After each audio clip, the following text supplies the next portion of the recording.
আদম হাওয়া দুইজন জান্নাতের ভিতরে ছিলেন।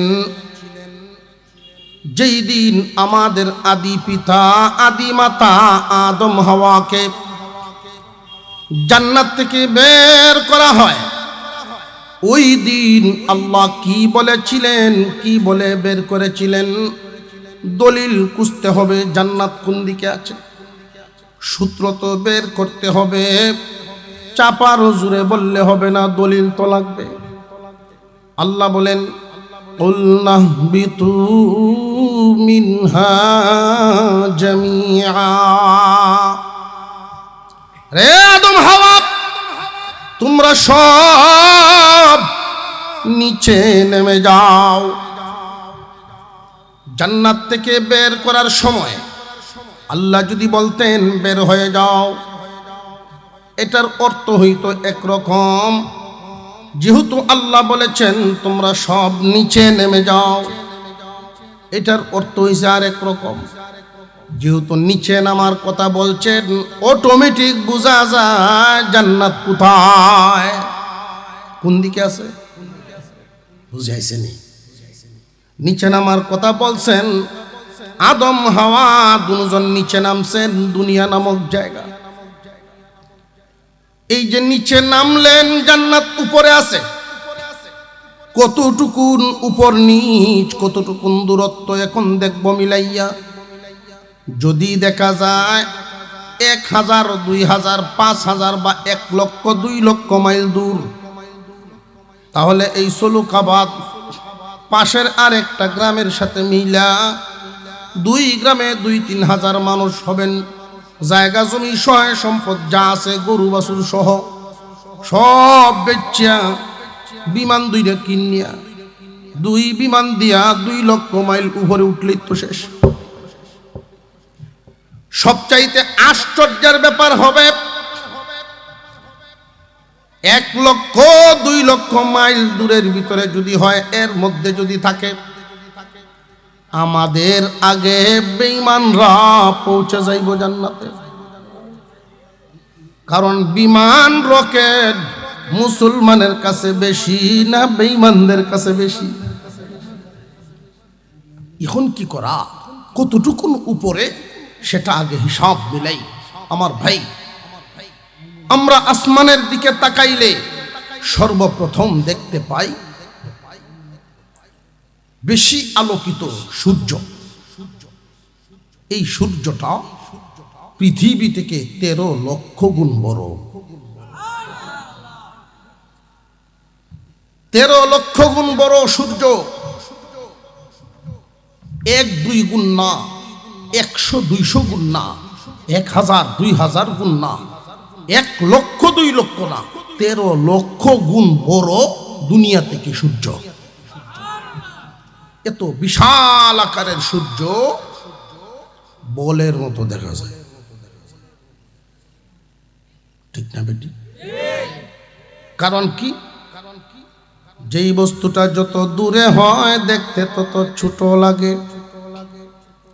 10 তলা উপর থেকে নিচের দিকে তাকায়া দেখবেন একটা মানুষকে যেমন দেখা যায়, 20 তলা উপর থেকে আরো ছোট দেখা যায়। যেই বস্তুটা যত দূরে হয় দেখতে তত ছোট মনে হয়। 13 লক্ষ গুণ বড় সূর্য বলের মতো দেখা যাওয়ার কারণ একটা হিসাব আমাদের সামনে পেশ করা হয়েছে। কি পরিমাণ দূর? 9,30 লক্ষ মাইল দূর। আল্লাহু আকবার বলেন। 9,30 লক্ষ মাইল দূরে হইল এই সূর্য। এই জন্য আমাদের থেকে বহুদূর, তাই ছোট লাগে। আমরা কি উপরের দিকে তাকিয়ে শুধু সূর্যই দেখি, না আরো কিছু দেখি? তারকারাজি, আকাশ ভর্তি তারকা, মার্বেলের মতো দেখা যায়। এই দুনিয়া পৃথিবী থেকে 13 লক্ষ গুণ বড় সূর্যটা দেখা যায় বলের চাইতে একটু, আর তারকাগুলো দেখা যায় মার্বেলের মতো। এক একটা তারকা হাজার হাজার সূর্যের চেয়েও বড়, হাজার হাজার সূর্য মিলে একটা তারার সমান হবে না। ওইটা যদি মার্বেলের মতো দেখা যায়, সূর্য তো 9,30,00,000 মাইল দূরে, তাহলে এত বড় তারকা, সূর্যের চেয়েও হাজার গুণ বড় সেই তারকা দেখা যায় মার্বেলের মতো। ওইটা কি 9 কোটির ভিতরে না আরো অনেক উপরে? সহজেই আপনারা বুঝতেছেন। আমরা কিন্তু জান্নাত তালাশ করতে উপরের দিকে রওনা দিছি। মুসলমান ইমানদার ভাইরা আমার, আমার আপনার পয়গম্বর বলেন জমিন থেকে আসমান 500 বছরের রাস্তা। 500 বছরের রাস্তা। গতিবিধি কি হবে, কোন গতি হবে? যানবাহনের সব বাহনের গতি কি সমান না বেশ কম আছে? হাঁটার গতি, রিক্সার গতি, টমটমের গতি, হুন্ডার গতি, প্রাইভেটের গতি, বিমানের গতি, রকেটের গতি। আমার আপনার পয়গম্বর 500 বছরের রাস্তা দূরত্ব, 500 বছরের দূরত্ব, আসমান এবং জমিনের ব্যবধান। সবচাইতে দ্রুতগামী যানবাহন, দ্রুতগামীতে কোন বস্তু চলতে পারে? এই দুনিয়ার জমিনে আল্লাহর যত সৃষ্টি আছে সবচেয়ে দ্রুত চলে কোনটা? দ্রুত চলে হইল আলো। 1 সেকেন্ডে, এক একটা সেকেন্ডে আলো 1,86,000 মাইল যাইতে পারে। এই আলোর গতিতে 500 বছরের দূরত্ব। প্রথম আসমান, আলোর গতিতে 500 বছরের দূরত্ব হইল এই আসমান। আসেনি কোনো বিজ্ঞানী আলোর গতিতে চলতে পারে এমন যানবাহন আবিষ্কার করবে? 1 সেকেন্ডে 1,86,000 মাইল চলে যায় এমন কোনো বাহন তো এখনো তৈরি হয় নাই। ভবিষ্যতে যদি কেউ তৈরি করেও পেলে, কোনো বেঈমান নাস্তিক যারা গবেষক বেশিরভাগ নামাজ কালাম বাদ দিয়া, দিনদারি বাদ দিয়া একই চিন্তায় গবেষণায় এটা যদি আবিষ্কার করেও ফেলে, তবুও আসমানি উঠতে পারবে না, প্রথম আসমানি যেতে পারবে না। তার কারণ হলো হায়াত তো 500 বছর নাই। কথা বোঝেন নাই? নাতি হুতি দুটি হগলটা মিলিয়া এর ভরে হইতো না। প্রথম আসমানের ভিতরে কিন্তু জান্নাত নাই। আমাদের উপরে যে আসমান আমরা দেখি, এই রকম আসমান আরো 6টা। আসমান কি আমাদের মাথার উপরে আল্লাহ একটা বানাইছেন না 7টা? الذي خلق 7 سماوات طباقا। আল্লাহ বলেন একটা নয়, 2টা নয়, মজবুত করে করে 7টা আসমান বানাইলাম। রে দুনিয়ার মানুষ, আমাদের মাথার উপরের যে আসমান, এটা আল্লাহ বানিয়েছেন স্থির পানি দ্বারা। দ্বিতীয় আসমানটা বানিয়েছেন তামা দ্বারা। তৃতীয় আসমানটা বানিয়েছেন লোহা দ্বারা। চতুর্থ আসমান বানিয়েছেন রূপার দ্বারা। পঞ্চম আসমানটা বানিয়েছেন স্বর্ণ দিয়া। ষষ্ঠ আসমানটা বানিয়েছেন ইয়াকুত পাথর দ্বারা। সপ্তম আসমান আল্লাহ তৈরি করেছেন নূর দ্বারা। জমিন থেকে আসমানের দূরত্ব 500 বছরের রাস্তা। এক একটা আসমান পুরো করেছেন আরো 500 বছরের রাস্তা। একটা আসমান, একটা খালি শূন্য স্থান 500, 500, 1000। 7টা আসমান, 7টা শূন্য স্থান, 7,000 বছরের রাস্তা। সপ্তম আকাশ পর্যন্ত আল্লাহ জান্নাত রাখেন নাই। ওয়াতাসিমু বিহাবলিল্লাহি জামিআ, রে দুনিয়াবাসী আল্লাহর রশিকে শক্ত করে ধরো। আল্লাহর রশিকে শক্ত করে ধরার জন্য আল্লাহর ওয়াজ বুঝার জন্য আমরা প্রশ্ন করেছিলাম, মনে আসেনি? আল্লাহর রশিটা কি? রশি ধরার নিয়ম কি? ধরতে পারলে আমাদের লাভটা কি? 7 আসমানের মধ্যে কিন্তু জান্নাত নাই। জমিন থেকে 7 আসমান হলো 7000 বছরের রাস্তা। সপ্তম আসমান থেকে সিদরাতুল মুনতাহা আরো 7000 বছরের রাস্তা। সিদরাতুল মুনতাহা ইহ জগতের বাউন্ডারি, ইহ জগতের বর্ডার সিদরাতুল মুনতাহা পর্যন্ত। এর ভিতরে জান্নাত নাই। ইহ জগতে আল্লাহ জান্নাত রাখেন নাই। এর উপরে 14000 বছরের রাস্তা উপরে জান্নাত। রকেট বিমান যা কিছুই আবিষ্কার করা হোক না কেন, মানুষের চেষ্টার দ্বারা এত উপরে উঠা কি সম্ভব না? পুরোপুরি একেবারেই অসম্ভব। জান্নাত অনেক উপরে, নিচে আমরা অনেক নিচে, জান্নাত অনেক উপরে। অথচ আমাদের প্রত্যেকের আকাঙ্ক্ষা বাড়িতে যাব, প্রত্যেকের চাওয়া আমাদের বাড়িতে যাব। আল্লাহ চান বাড়িতে নেওয়ার জন্য। কোন সুবহানাল্লাহ। কেমনে চান, কিভাবে চান কথাটা বুঝেন। কোনো মানুষ যদি নিচে কোথাও পড়ে যায়, কথার কথা একটা কুয়ার ভিতরে মানুষ পড়ে গেল, কুয়াটা বড় অন্ধকার গভীর কুয়া। কুয়ার মানুষটারে যদি উপরে উঠাইতে হয়, মোটামুটি 4 কাজের সমন্বয়ে মানুষটারে উঠানো যায়। উপর থেকে কিছু ছাড়বেন, যা ছাড়বেন জেনতেন করে ছাড়লে হবে না, মজবুত করে ছাড়বেন। নিচের লোকটা শক্ত করে ধরবে, উপর থেকে আবার টানবেন। কয় কাজ? উপর থেকে কিছু ছাড়তে হবে। কুয়ার ভিতরের মানুষটারে যদি নিচের থেকে উপরে উঠাইতে হয়, উপর থেকে কিছু ছাড়তে হবে। যা ছাড়বেন শক্ত করে ছাড়তে হবে, নিচ থেকে ধরতে হবে, উপর থেকে আবার টানতে হবে। এই 4 কাজের সমন্বয়ে নিচের মানুষ উপরে তোলা যায়। আল্লাহ বলেন, ওয়াতাসিমু বিহাবলিল্লাহি জামিআ, জান্নাত অনেক উপরে, তোমরা অনেক নিচে। তাই আল্লাহর রশিকে শক্ত করে ধরো।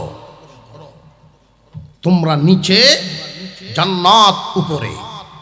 তোমাদেরকে জান্নাতে উঠানোর জন্য আল্লাহ রশি ছেড়েছেন। কন্যা সুবহানাল্লাহ।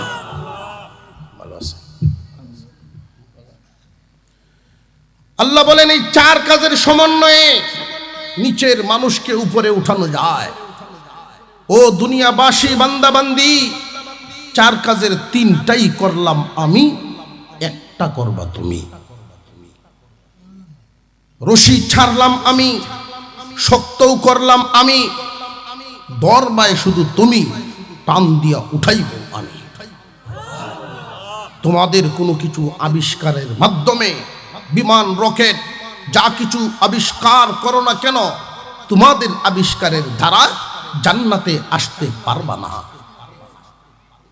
জান্নাতে আসতে হবে একমাত্র কার দয়ায়?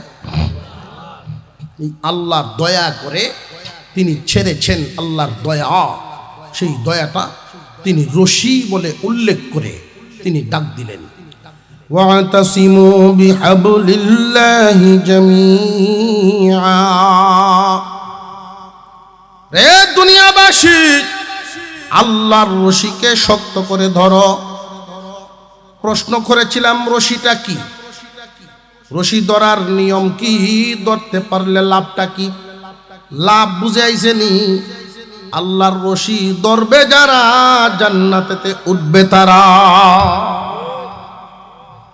আল্লাহর রশি ছাড়া জান্নাতে যাওয়ার কোনো রাস্তা, নিজের চেষ্টায় জান্নাতে পৌঁছা যাবে নি, না রশি লাগবই। আল্লাহর রশি ছাড়া জান্নাতে যাওয়া যাবে না। এখন বুঝতে হবে আল্লাহর রশিটা কি। কুরআনুল কারীমে মহান আল্লাহ পাক এই আয়াতে আল্লাহর রশি বলার হুকুম দিলেন। রশির নাম কি? তামাম পৃথিবীর সমস্ত মুফাসসিরিনে কেরাম একমত, এখানে কোনো দ্বিমত নাই। সমস্ত মুফাসসিরিনে কেরাম একমত যে আল্লাহর রশির নাম হলো কুরআন। ওয়াতাসিমু বিহাবলিল্লাহি জামিআ। রে দুনিয়াবাসী, আল্লাহর রশিকে ধরো। কেন? তোমরা অনেক নিচে, জান্নাত অনেক উপরে। আল্লাহ রশি ছেড়েছেন, রশিটা শক্তও করেছেন। দরবায় শুধু তুমি, জান্নাতে টান দিয়া উঠাইবেন কে? চার কাজে নিচের মানুষ উপরে উঠে, তিনটাই করেছেন আল্লাহ, একটা করব আমরা। আমরা যদি শুধু ধরতে পারি, আল্লাহর রশি ধরলেই আল্লাহর তৈরি জান্নাত। আল্লাহর রশি ধরবে যারা জান্নাতেতে উঠবে তারা। কথাটা কি বুঝে আসতেছে আপনাদের? আল্লাহর রশি ছাড়া জান্নাতে ওঠা সম্ভব না। রশির নাম কি? আরো জোরে কর। এখানে তামাম পৃথিবীর মুফাসসিরিনে কেরাম সব একমত, দ্বিমত কেউ নেই। তবে শয়তানের দোকায় নিজের স্বার্থে অনেক সময় কোরআনের ব্যাখ্যা ভুল কয়। আলেম উলামাদের জবান ছাড়া, আলেমদের থেকে কোরআনের ব্যাখ্যা না নিয়ে যদি ভিন্ন জায়গা থেকে নেয়, আল্লাহ বুঝাইছেন একটা, তুমি বুঝো গিয়া আরেকটা। আল্লাহর রশি ধরলেই আল্লাহর তৈরি জান্নাত। রশিটা যে কি এটা না বুঝিয়া বেটা পাগল হয়ে পড়তেছে। যে রশি শুনছিলাম, শুয়ে শুয়ে ওয়াজ শুনতেছে, আর হুজুরে এই আয়াতের বয়ান করতেছেন। বিড়ি খায়, কথাটি শুনে, বিড়ি খায় আর শুয়ে শুয়ে এই কথা শুনে। এমন ভাবলিগো আছে না নাই? হঠাৎ চোখ লাগিয়েছে, ঘুমায় আসছে। শুনছেন কোন পর্যন্ত? আল্লাহর রশি ধরতে পারলে জান্নাত। এখন তো মাথা নষ্ট হয়েছে সকালে, রশি কি এটা ভায়াম কই। সার দোকানো গেছে, গিয়া বলতেছে কালকে রাত্রে একটু ওয়াজ শুনলাম, আল্লাহর রশি ধরলেই জান্নাত। রশিটা কি? আরেকজনে কয় হ্যাঁ, আল্লাহর রশি যেখানে সেখানে মিলবে না। আল্লাহর রশি যদি ধরতে হয় ফরিদপুর যাওয়া লাগবে।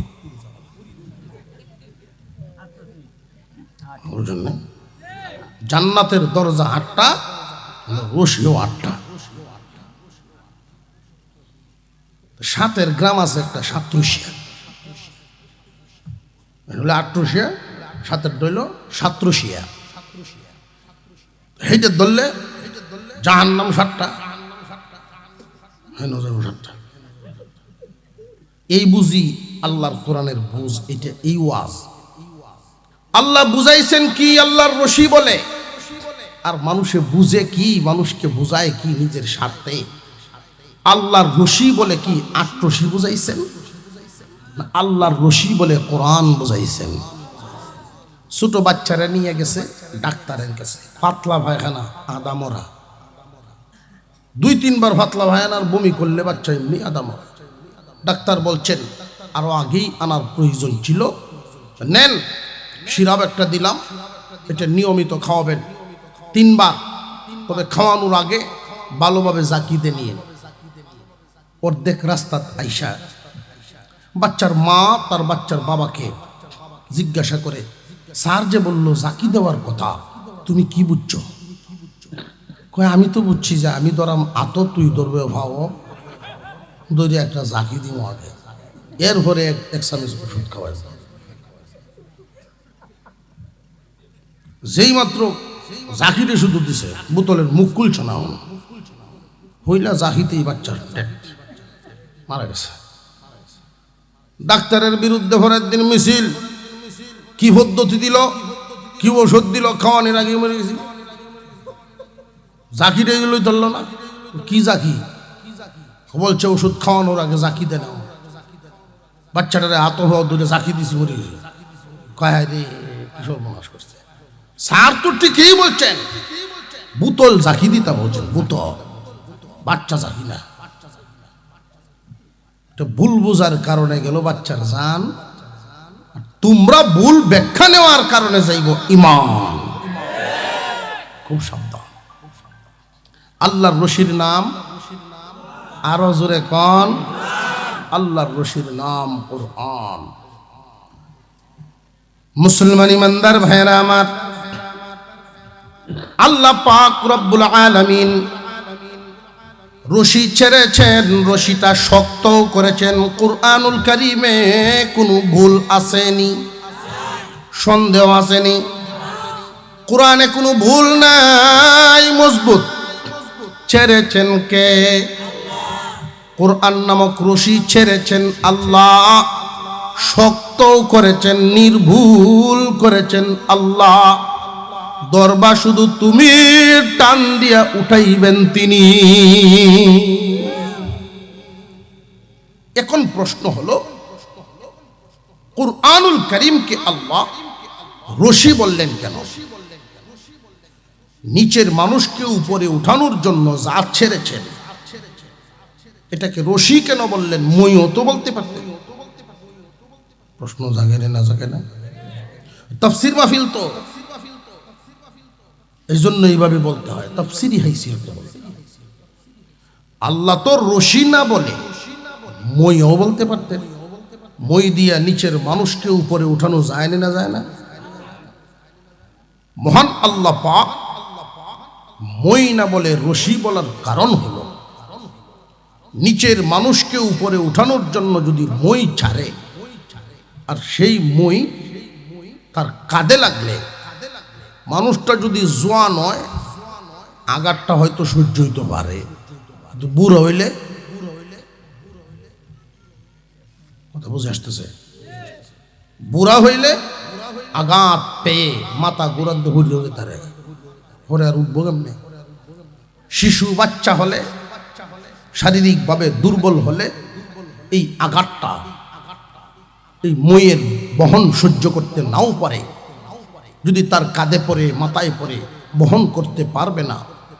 আর রশি তোলার মাধ্যম হিসেবে রশি যে ছাড়লেন, যে কোনো বয়সে, যে কোনো ধরনের, যে কোনো বর্ণের, সব ধরনের মানুষ রশির ওয়েট, ওজন বহন করার ক্ষমতা আছে না নাই? আল্লাহ বুঝাইলেন, আমার রশি কুরআনুল কারীম, কোরআন নামক রশি যে দিলাম, এই রশির যত বিধি বিধান, কোরআনের যত বিধি বিধান, এমন কোনো বিধান নাই যেই বিধান মানুষের গ্রহণ করার ক্ষমতা নাই। কোরআনে এমন কোনো বিধান নাই যেই বিধান মানুষের বহন করার ক্ষমতা নাই। সব বয়সের মানুষ, সব ধরনের মানুষ, সুস্থ মানুষেও আল্লাহর হুকুম পালন করতে পারে সুস্থ তরিকায়, অসুস্থ মানুষেও আল্লাহর হুকুম পালন করতে পারবে, তার জন্য অসুস্থ তরিকা। ঠিক না বে ঠিক? দাঁড়াইতে পারে না যেই মানুষ, তার উপরে শরীয়ত এই কথা বলে না তোমার নামাজ হইতো না। যার যার হালত অনুযায়ী শরীয়তের মাসআলা আছে না নাই? আল্লাহর কোরআন নামক রশি এমন ভাবেই আল্লাহ করেছেন, গড়েছেন, বান্দার জন্য ছেড়েছেন। ভুল নাই কিন্তু দুর্বলতা নাই। আমরা যারা দাঁড়িয়ে আছি, মেহেরবানি করে বসে যাই।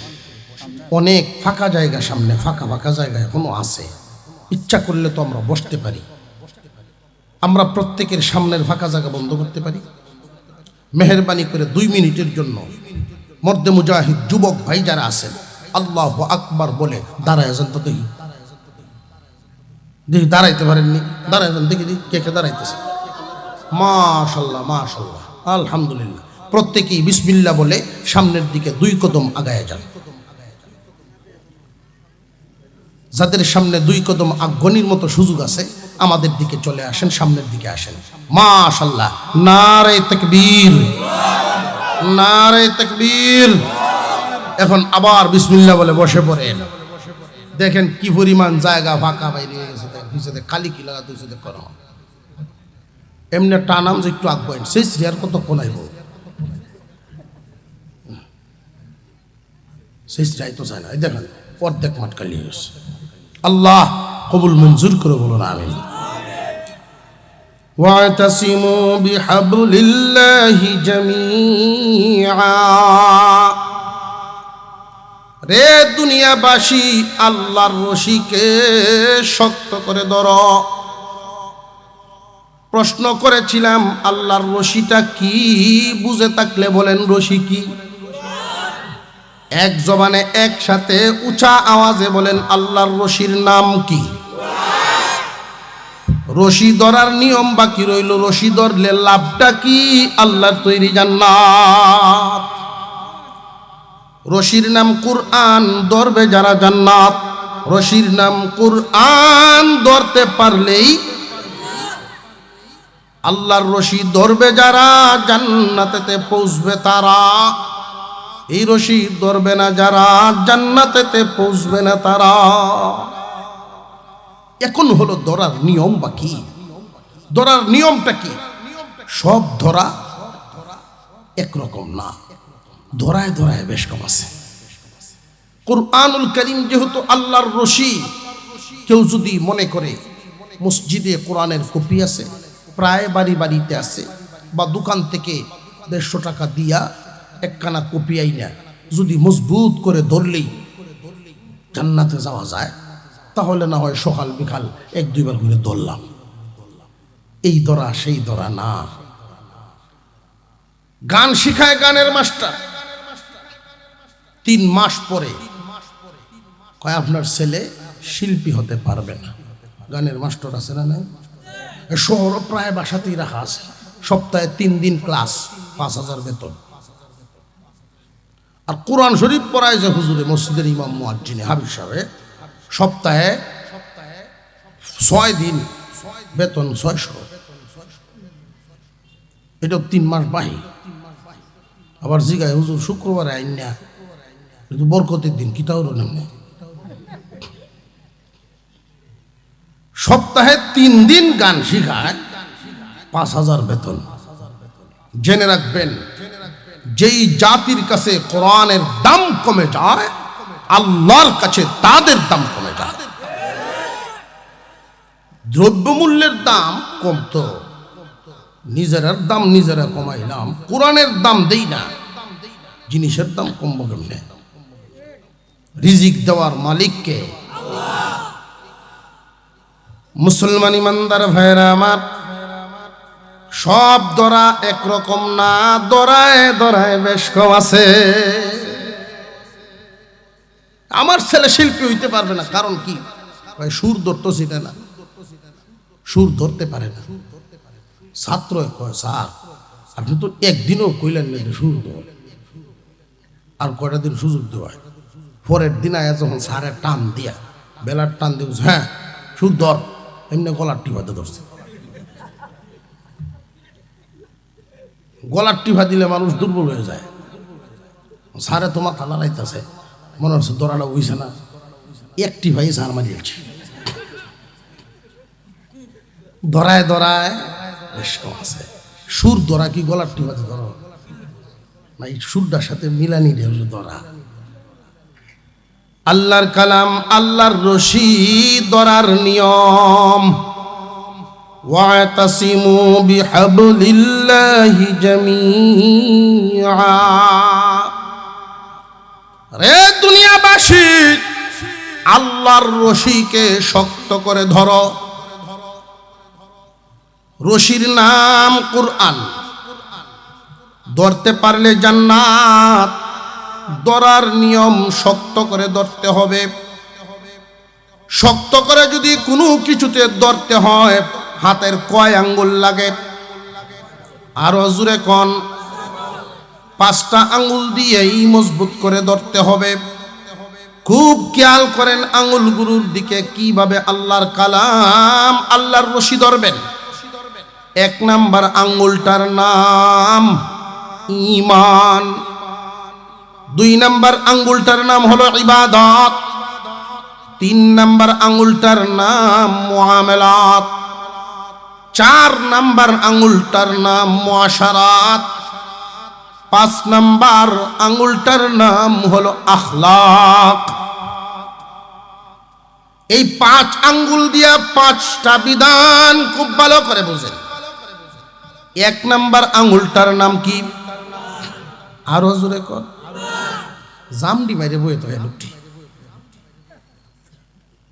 ঈমান ছাড়া কোনো গতি নাই। বিধর্মী অনেক মানুষ দেখবেন, কথাবার্তা বালা, কেউর ক্ষতি করে না, কেউরে ওজনে কম দেয় না, ভালো মানুষ। এরপরেও তার কপালে জান্নাত নাই। কেন? ঈমান নাই। এই জন্য সারাদিন একজন মানুষ সুনামগঞ্জ সারা শহর ঘুরলো আর দোকান থেকে জিনিস লইল। সারাদিনের জিনিস যদি কিনে আর ব্যাগত হয়, কি পরিমাণ ব্যাগ ভরার কথা। কিন্তু আফসোসের ব্যাপার হইল এর ব্যাগের তলা নাই। কয়টা জিনিস বাড়িতে আইব? একটাও না। যেই মানুষের ঈমান নাই, ভালো কাজের দাম নাই। 1 নাম্বার আঙ্গুলটার নাম হলো ঈমান। ঈমান কারে কয়? ঈমান নিয়ে আলোচনা করলে একটা অধিবেশন দরকার। একজন আর একজনরে দেখবেন গাইল দেওয়ার সময় তোর মতো বেঈমান আর নাই। বেঈমান কারে কয়, ঈমানদার কারে কয়, এটাই আমরা জানি না। 1 নাম্বার ঈমান। সহজ কথায় বুঝে রাখেন, কয়েকটা কথার উপরে বিশ্বাস করার নামই হলো ঈমান। পরকাল বিশ্বাস করা, যেইগুলো চোখে দেখা যায় না, না দেখা বস্তুর উপরে বিশ্বাস করার নামই হলো ঈমান।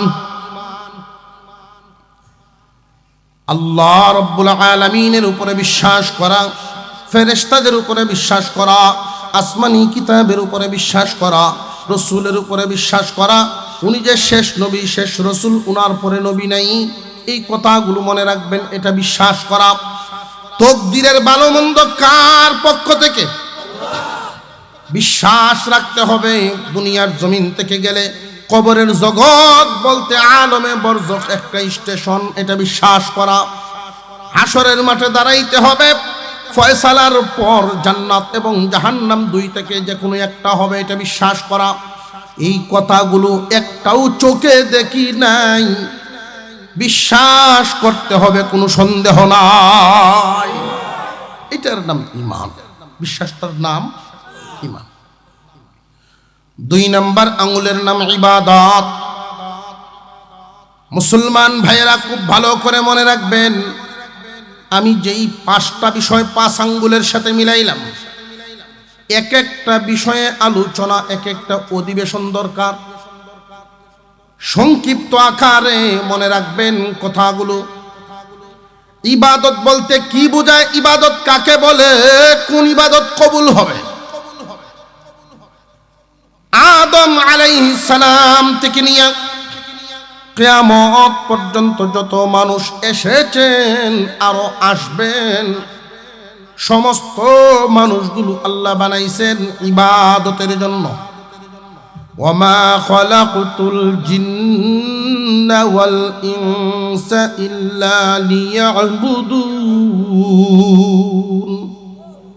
মানব দানবকে আল্লাহ বানাইছেন আল্লাহর ইবাদতের জন্য। যুগে যুগে অসংখ্য অগণিত নবী পাঠাইছেন ইবাদত শিক্ষা দেওয়ার জন্য, ইবাদতের নিয়ম শিক্ষা দেওয়ার জন্য। নইলে এক একজন এক একভাবে সেজদা দিব, এক একজন এক একভাবে রুকু দিব, এক একজন এক এক রকম ইবাদত করা শুরু করবে। এই জন্য আল্লাহ মানুষ পাঠাইছেন ইবাদতের জন্য, নবী পাঠাইছেন ইবাদত শিখানোর জন্য। যারা নবীগণের দেওয়া শিক্ষা দ্বারা ইবাদত করবে, নবীগণের শিখানো পদ্ধতিতে ইবাদত করবে, তারাটা আল্লাহর দরবারে কবুল হবে। যার ইবাদত নবীগণের ইবাদতের সাথে মিলবে না, তারটা কবুল হবে না। এক কথা, নিজের মতে চলার নাম জিন্দেগি, নিজের মতে চলার নাম জিন্দেগি, আর নবীর দেওয়া তরিকায় চলার নাম বন্দিগি। হুজুর আকরাম সাল্লাল্লাহু আলাইহি ওয়াসাল্লাম দুনিয়ার জমিনে 23 বছরে শিখায়া গেছেন, এমন কোনো বিভাগ নাই যেই বিভাগে নবীর তরিকা নাই, এমন কোনো কাজ নাই যেই কাজে নবীর তরিকা নাই। কাজটা দুনিয়াবি হোক আর আখেরাতি হোক, ইহকালীন বা পরকালীন, আল্লাহর হুকুম বা তোমার ব্যক্তিগত প্রয়োজন। ভাত খাওয়া কি ফরজ নি? মাতে না, ডরাইতাছে এরা যে কোন কাম করে হইছে, হুজুর যে প্রশ্ন করছে। ভাত খাওয়া তো আর ফরজ না। ভাত খাওয়া এটা দুনিয়াতে বেঁচে থাকলে আপনার চাহিদা পূরণ করতে হবে। কেউ যদি 20 বছরও ভাত না খায়, রুটি খাইব, গুণ হইব? আল্লাহ বলেন আমার দেওয়া রিজিক থেকে হালাল টাকাও, হালাল খাওয়ান হইল ফরজ, হালাল খাওয়ান ফরজ, ভাত খাওয়ান ফরজ। মুসলমান ভাইরা খুব মনে রাখবেন, একজন মানুষ দুনিয়াতে বেঁচে থাকার জন্য দুনিয়াবি প্রয়োজনাদি মিটায়, পিপাসা লাগলে পানি পান করে, খিদা লাগলে খাবার গ্রহণ করে, ঘুমে ধরলে ঘুম যায়, শরীরের প্রশান্তির জন্য গোসল করে, আছে না? আমার আপনার পয়গম্বরও এইগুলো করছেন নি না করছেন না? একবারে ঘুমের বিছানা থেকে বাথরুম পর্যন্ত, খাবার থেকে গোসল পর্যন্ত সবগুলো তোমার দুনিয়াতে বেঁচে থাকার প্রয়োজনে করবা। যদিও এটা তোমার আল্লাহর আদেশ না, ফরজ বিধান না, কিন্তু নবীর তরিকায় হওয়ার কারণে তোমার এই দুনিয়ার জিন্দেগির কাজগুলোই ইবাদত হবে, তোমার মর্জি মতো না নবীর তরিকা মতো। আমি যদি পিপাসা নিবারণের জন্য পানি পান করি দাঁড়ায়া, পিপাসা নিবারণ হবে কিন্তু ইবাদত হবে না। এই পানিটাই যদি নবীজির তরিকা মতো পান করি, পিপাসাও কমবে, ইবাদতও হবে। ভাত খাইলাম রেস্টুরেন্ট বা চাইনিজ, সামিজ লইলাম 2 সামিজ গাওয়া গাওয়া খাইলাম, খিদা টিকেই কমবে, ইবাদত হবে না। এই খাবারটাই যদি নবীজির তরিকা মতো দস্তরখান বিছায়া সুন্নত তরিকায় খাই, খিদাও দূর হবে, ইবাদতও হবে। গোসল, আপনি গোসল করবেন, ব্রিজ থেকে দুপুরে ভরে গেলেন, শরীর ভিজব ঠিকই, শরীরের প্রশান্তি আইলো, ইবাদত হইতো না। সুন্নত তরিকায় যদি গোসলটা করেন, প্রশান্তিও হবে, ইবাদতও হবে। প্রত্যেকটা কাজ নিজের মতো না নবীর তরিকা মতো। বাথরুমে আপনার প্রয়োজন, জরুরত সারবেন, লেফটিন বা বাথরুমে যাবেন, যেমনি ইচ্ছা এমনি যাইতে পারেন, যে ভাও ইচ্ছাই ভাও দেন, বাউয়ে নাকি উল্টা হয়ে যাবেন, আপনার ব্যাপার। কিন্তু নবীজির তরিকা যদি ফলো করেন, তাহলে নবীর কেমনে যাইতেন আপনিও সেইভাবে যাওয়া লাগবে। নিজের মর্জি মাফিক যদি যান, প্রয়োজন শেষ হবে ঠিক, ইবাদত না। বাথরুমের কাজটাই যদি আপনি নবীজির তরিকা মতো করেন, ইবাদত। আর এক একটা কাজ, এক একটা ইবাদত, এক একটা সুন্নত। বর্তমান উম্মতের যে হালত, এক একটা সুন্নতেই 100 শহীদের সওয়াব। কেউ হয়তো বা প্রশ্ন করতে পারেন, হুজুর বর্তমান জামানায় এক এক সুন্নতে এক এক শহীদের সব কেমনে? ভাই, নবীজি বলছেন বিলুপ্তির পথে যে সুন্নাত। সলুকাবাদ গ্রামে 100 মুসলমান পরিবার যদি হয়, ও ভাই কয়টা পরিবার মিলবে দস্তরখান বিছায়া খানা খায়? কোন তো দেখি 100-র মধ্যে 100 পরিবার যদি তালিকা করি 50টা হবে, অর্ধেকের চেয়ে অনেক কম। ঠিক না বেটি? আমার তো মনে হয় আগামী 10-15-20 বছর পরে দস্তরখান কি জিনিস এটা হুলাহানরে কেমনে যে চিনানি লাগবো। আমি গেছি বাড়ি এলাকার এক প্রোগ্রাম, এলাকার এক মেম্বার সাহেব না, হুজুরের খাওয়ান আমার ঘর, হুজুরের খাওয়ান আমার, ওটা বাহুরি আনছে। ওয়াজের শেষে টাইনা নিতেছে, বুঝাইতেছে যা জীবনে যা কাম কুকাম করছি হুজুর বাড়ি টাইনা যদি সাইডে খাওয়াই আনতাম পারি। দা উল্টা পাল্টা নিয়ে কুবাইলে দা নষ্ট হইত না, পরে দেখবেন দাঁড় কমে যায়। আগের হুজুররা ভূ দিলে আগুন লেগে উঠত, আমরা ভূতা হইলেন আবুল তাবুল খাওয়াইয়া নিয়ে। কথা বুঝে আসতেছে? মেম্বারের নিচে খুব যত্ন হইলে কয় হুজুর সাজাইছেন, পায়া যে বাঁশটা খুলছে, বাঁশটা খুলে 2-2.5 আলিও তেল চূড়া পড়ছে সামনে। ভাই আপনার দোস্তরা না ডুলেট জিভাতেই তাক একটা গামছা বিছাই দেবেন। আগামী 10 বছর পরে আমাদের কি হালত হয় আল্লাহ ছাড়া কেউ জানে না। এক একটা সুন্নত নবীজির তরিকায় জীবনযাপন করা, নবীজির তরিকায় ইবাদত পালন করার নাম বন্দিগি, নিজের মর্জি মাফিক করার নাম জিন্দিগি। জিন্দিগিটা যখন বন্দিগিতে পরিণত হবে তখন কামিয়াব ইবাদতকারী হবেন। মুআমেলা, মুআশারা, আখলাক। মুআমেলা হলো দুনিয়ার লেনদেন যেন ঠিক থাকে। মুআশারাত আচার আচরণ ব্যবহার, মানুষের সাথে সুযোগ পাইলেই যে, ক্ষমতা থাকলেই যে ব্যবহার না, তোমার আচরণের জন্য মানুষ খুশি থাকে। 5 নাম্বার আখলাক, চরিত্র। আল্লাহ আমাদেরকে বুঝে আমল করার তৌফিক দেন, আমরা বলি আমিন। আরো জোরে বলেন আমিন। ওয়াতাসিমু বিহাবলিল্লাহি জামিআ। রে দুনিয়াবাসী, আল্লাহর রশিকে শক্ত করে ধরো। আওয়াজ দিয়ে বলবেন বুঝে থাকলে আল্লাহর রশির নাম কি? ধরার নিয়ম কয় আঙ্গুল? 1 নাম্বার আঙ্গুল হলো ঈমান।